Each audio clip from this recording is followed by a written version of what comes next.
Greetings to all of you guys. How are you doing today? I hope you're very good. I hope you're very energetic and positive today about your studying. All right? All right, guys. So we're moving on to a different skill, and today we're going to be reviewing reading. Now, before I move on to what's on the board, I need you to understand something very, very clearly.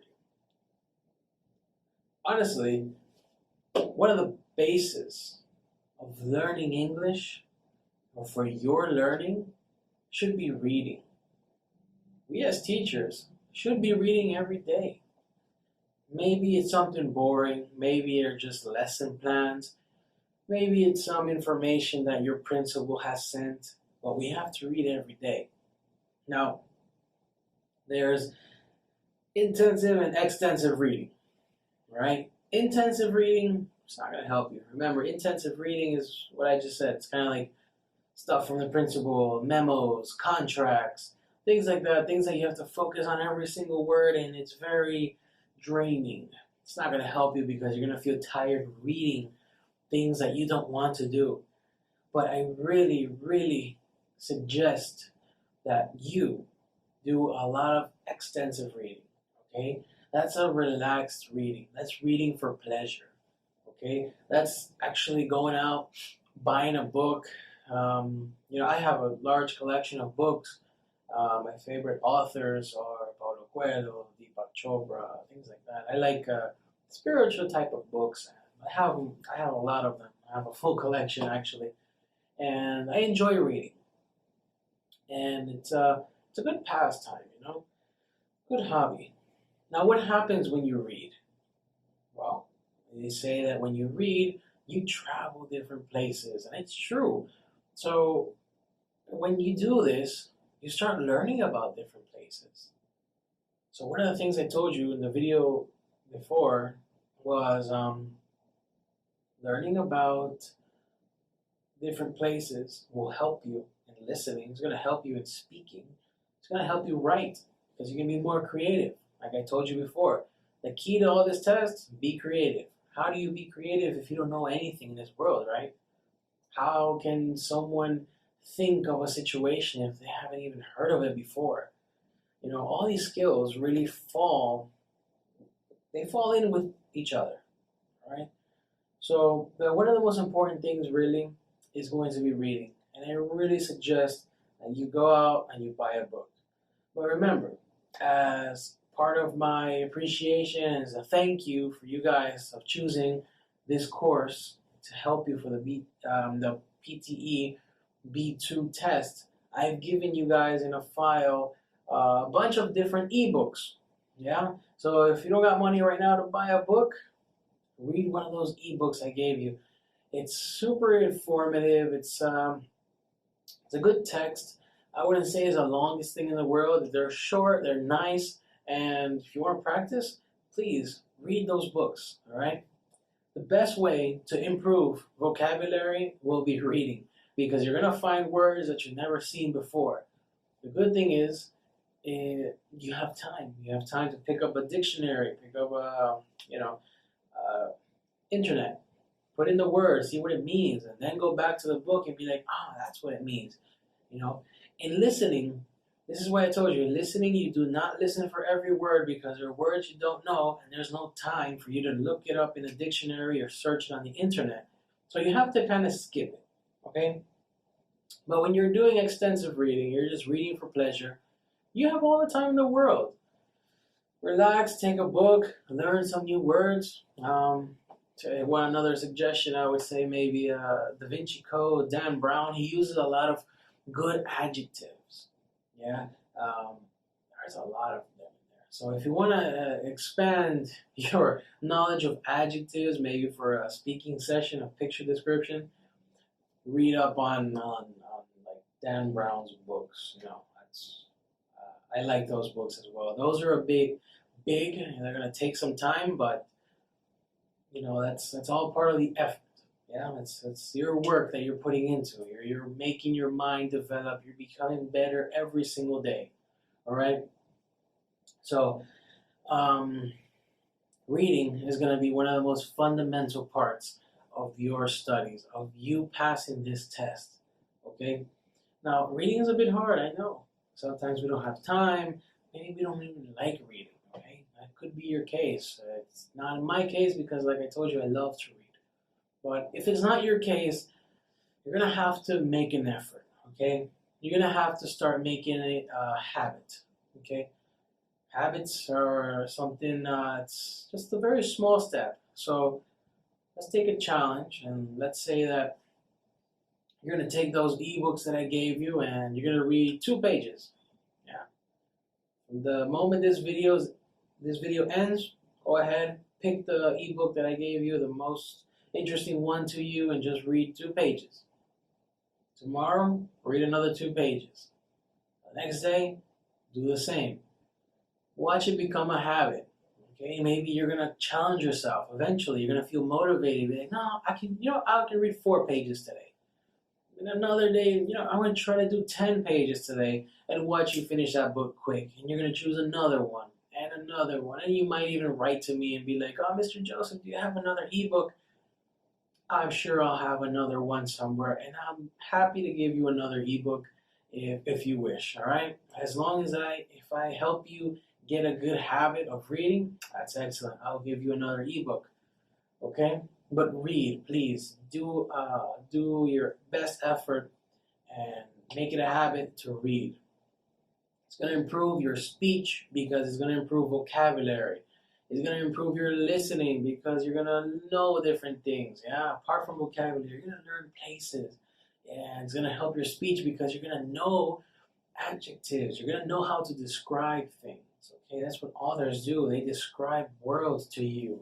You're going to become a better writer if you become a frequent reader.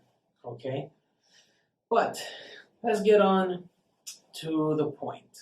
Okay? Sorry for my inspirational speech about reading. Okay, I just really like it, and I hope you become as adamant of reading as I am. Okay? So the test is going to be a bit different. What do I mean? Well, extensive reading is reading for pleasure, like I've told you this whole time. But the test, that reading is going to be intensive, which is something that you might not like reading, something you might not even understand. But you know what? You have to do it because it's a test. If not, you're going to fail. So, what's going to happen?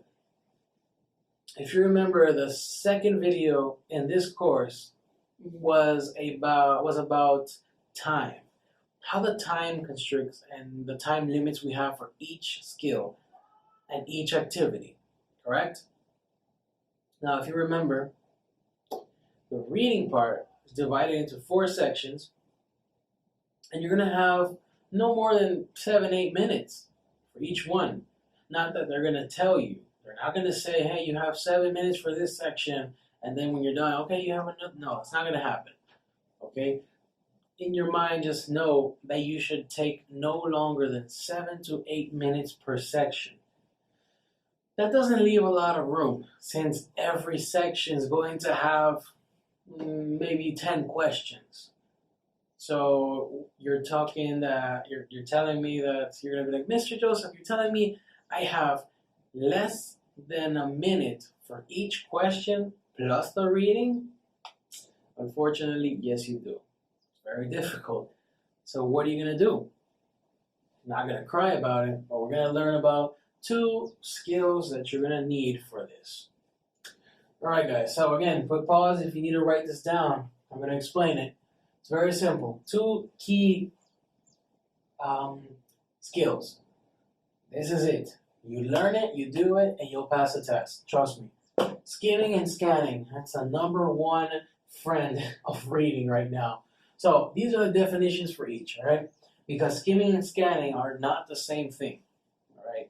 So know that skimming, we're going to look for main ideas or gists. So what does that mean? Well, when we get a text, okay, what you're going to do for skimming is you're just going to look it over really fast. Key things you're going to look for: main ideas, supporting ideas, title. Those three things, you look for them really fast, and you're gonna get the gist. All right.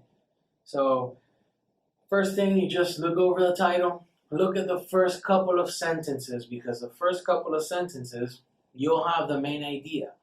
Okay. The last two sentences, you're gonna get an idea of the supporting ideas or transitions and things that you need. So basically, if we're looking at a story, look at the title, look at the first two sentences, look at the last two sentences, and maybe if there's any paragraph division, look at the first sentence of each one. All right, that's skimming. That's gonna help you get the gist of what's going on. Okay, you're gonna be like, quickly, just 30 seconds. You're gonna know that this text is about this, and they want you to learn about that.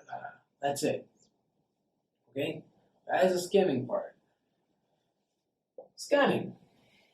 It means scanning looks for specific data. Okay, for example, we're going to look for dates, we're going to look for numbers, we're going to look for subjects or places. Yeah? It's not limited to that. It's just scanning is it's more detailed. All right. So what do we need to do first?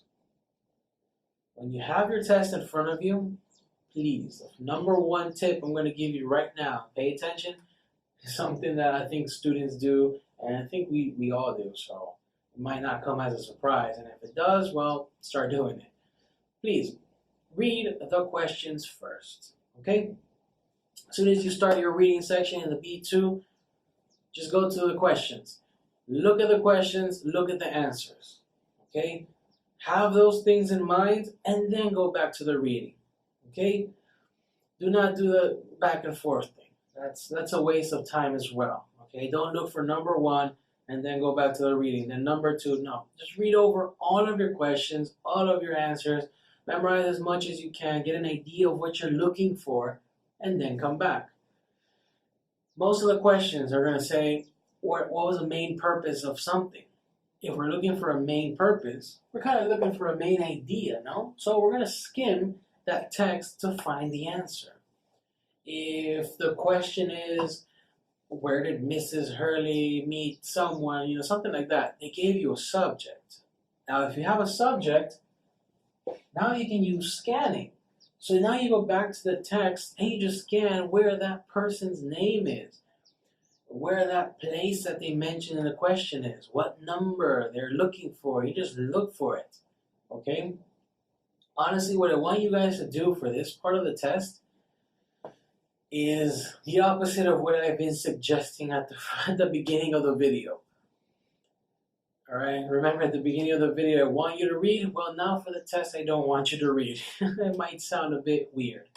It's because of time. Time is going to be one of our biggest enemies in this PTE level B2 test. So what I want you to do is actually just go to the questions and look for the answers using skimming and scanning. If by the end you don't even know what the reading was, it doesn't matter. But as long as you know that your answer is correct. Now you're going to say, oh, but Mr. Joseph, how do I know if I'm right? I don't know. I'm doubtful.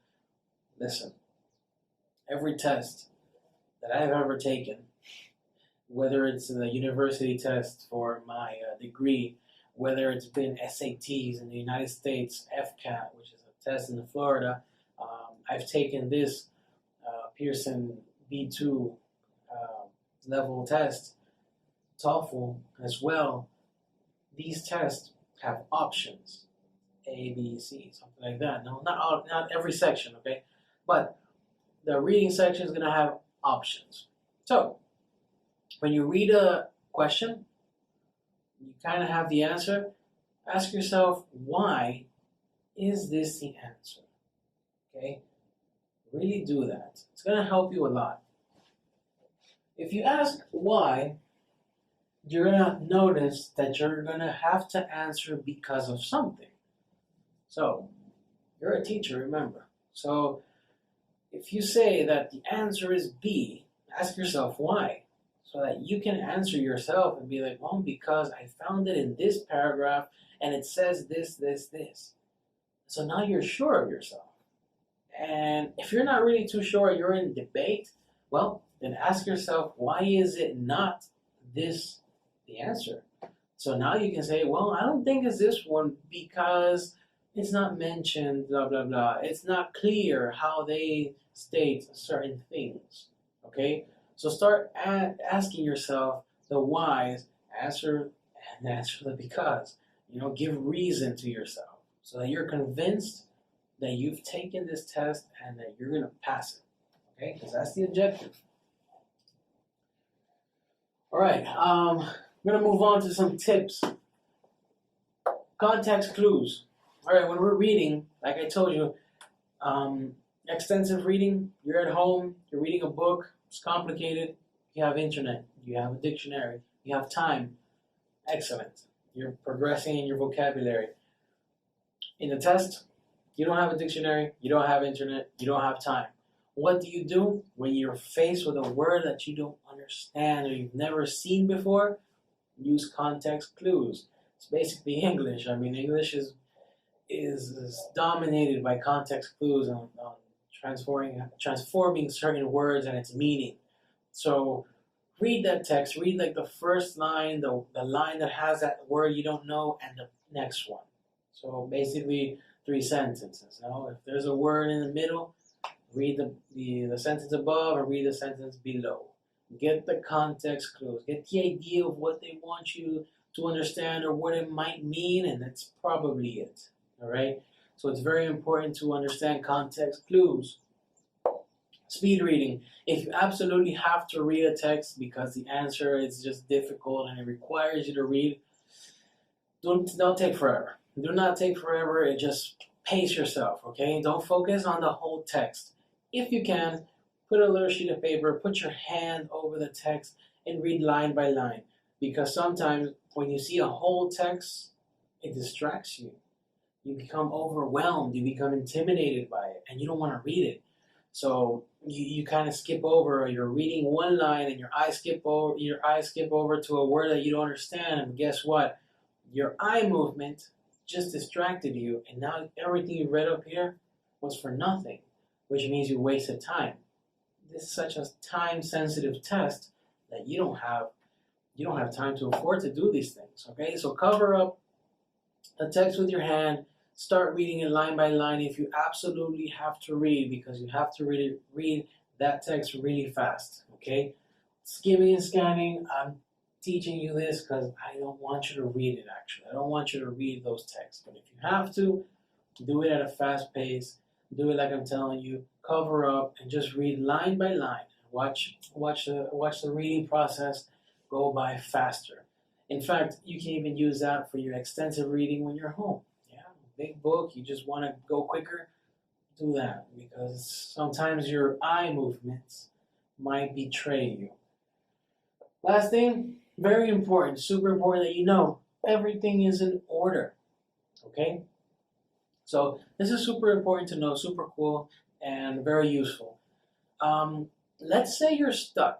Let's say you're stuck on question 3. Okay? And you finished every other question. There's 10 questions, but you're stuck on question 3. Now, question 1 and 2, you found the answers in paragraph 1. And question 4 and 5, you found that in paragraph, let's say 3. And in the other ones, you found it later on in the text. Now, this is going to help you. Remember that question you're stuck on, for example, question 3, you're going to find it in paragraph 2, yeah, because everything goes in order, all right? So know that your questions won't be out of order. The way to find them is right there in the text, and everything's going to be there in order. So question number 1 is not going to be in the last paragraph of the text, or question 10 is not going to be in the first paragraph of the text. Yeah, it's going to go in order, which is a big help. And you should know that, so that when you're looking for it, you're using skimming and scanning, you know what paragraph to look for, because everything's going to be in order. All right? All right, guys. I hope you found all this information useful. I hope you do the practice activities I have planned for you in the module. well, you actually have to do it. And what I do hope for you to do is to take advantage of my gift to you and read those ebooks. Yeah, I really hope you read them all and you contact me again so I can give you some more ebooks and I'll be happy to give you another one. Okay? If maybe ebooks isn't your thing because you don't like reading so much on phones or e-readers or whatever, and I encourage you to go and buy a book in English. And I know it's difficult in this country, but there are places where you can buy books. Okay, I'm not gonna do any more. I'm not gonna do some ads for other places, but we know that there's books. Yeah, there's a company here that sells books, and they have a lot. They have a section on English books, and sometimes they even have discounts. Okay, so it's not an excuse.